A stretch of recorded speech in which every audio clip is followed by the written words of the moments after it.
किसी के लिए कितना भी लॉयल हो जाओ, हर इंसान आपकी सिंसियरिटी की कदर नहीं करता।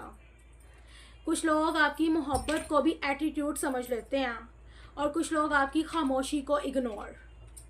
याद रखिएगा, सिर्फ रिलेशनशिप में जो है ना, वक्त देने का नाम नहीं, रिलेशनशिप एक दूसरे को समझने का नाम है।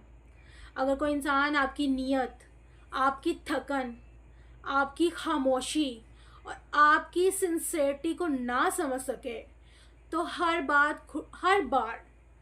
दफ़ा खुद को एक्सप्लेन करना बंद कर दो, क्योंकि जो आपकी खामोशी ना समझ सके वो आपकी वजाहत भी कभी नहीं समझेगा।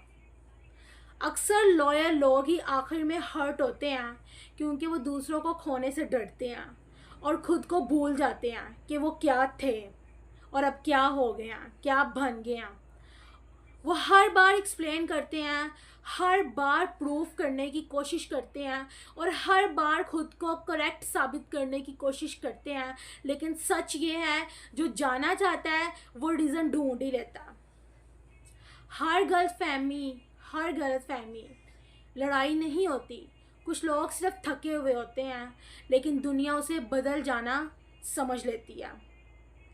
जो रिलेशनशिप ट्रस्ट से खाली हो वो क्लैरिफिकेशन से नहीं बचता।